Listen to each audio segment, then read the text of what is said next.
Oh my gosh, I'm on. I'm Anna, guys. I'm like super excited, but I told my husband to quit his job. He works construction nonstop.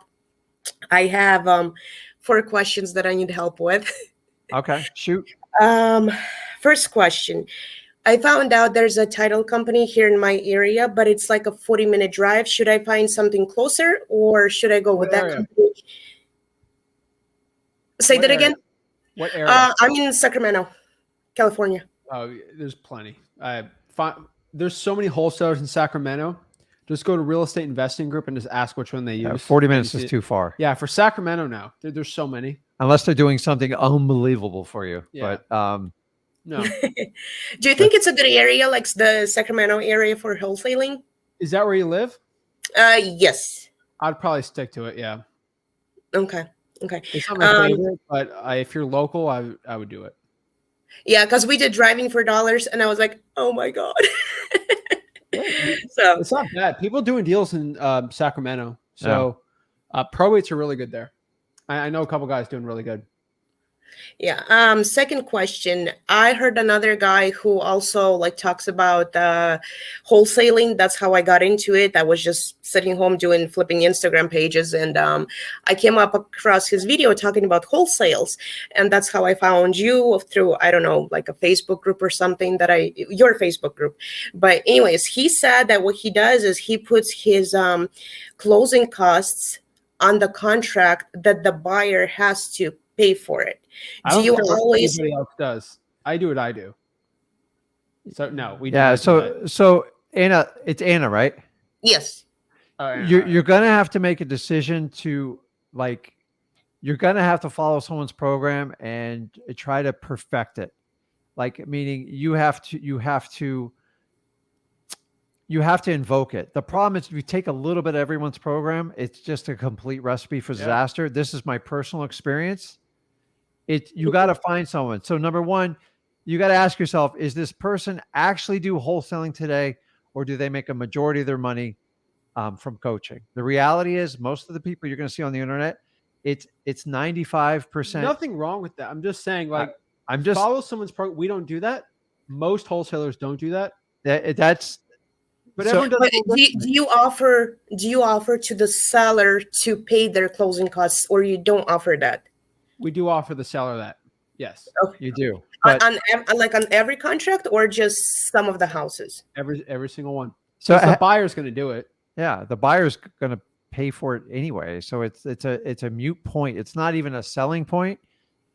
Remember, are you buying the property, Anna? Like in the end? No.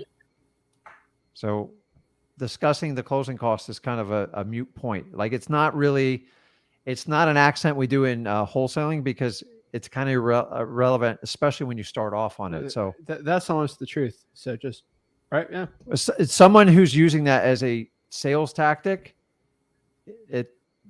But you're hanging a lot on it because there's nothing there. Like we'll say that, but we won't use it in the contract. Yeah. Wholesaling is always passed off. The expenses are passed off to the end buyer. Yeah. That being said, it's still got to be a really good deal for them to do it. They're not going to pay retail for that stuff.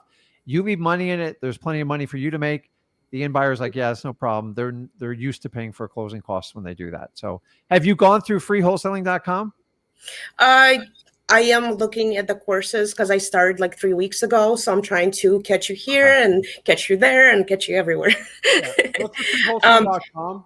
It will just show you it's step by step. You got the 30-day challenge. I'll just stick with the 30-day challenge. That's what I'm trying to stick to because you really like shoot everything. Did you watch the title company video? Day 5 or 6? That's one of them. Title company. That was day 5. Yes, I watched that. We explained buyers. It literally walks you step by step. Yeah. So the really cool thing is you can go through it like you can watch the replay. Freewholesaling.com has the challenges on there. Yeah. Day 5 we talked about it. So yeah, I'm telling you, Anna, you're not going to find a better course out there. You're overcomplicating it. It's really you're buying properties and then you're selling it to a cash buyer. I think you're complicating it, and I that's it.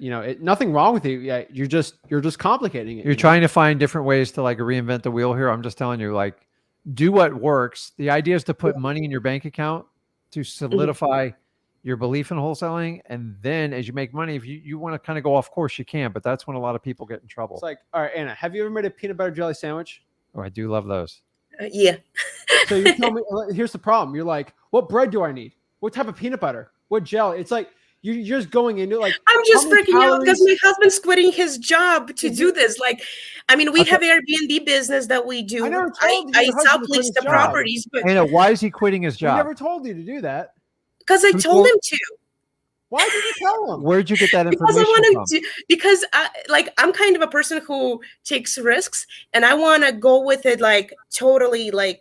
Okay. Into it. You know what I mean? Like we do have Airbnb business that sort of covers our monthly expenses. So it's not like we're losing financially completely. You know what I mean? It's just I want him to quit the construction job so he has more time to do like driving for dollars and all that.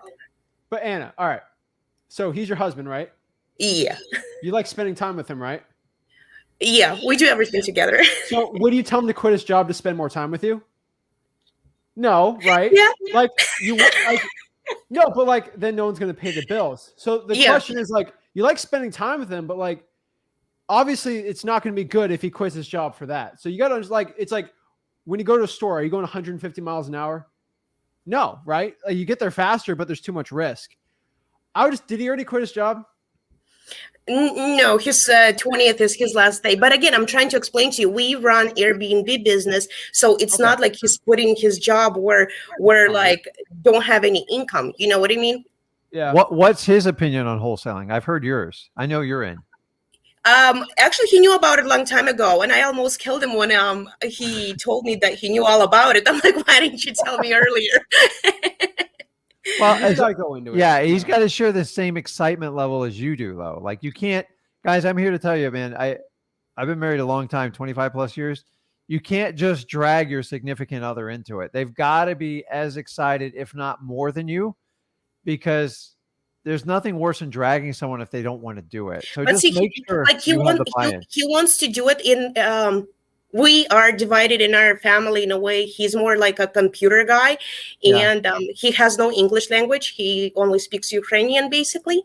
And I have my English language. I came here to United States when I was 11. So basically, like, we want to combine our things together, you know, where he does the computer stuff and I do all the calling, text messages, and scheduling the appointments and all that.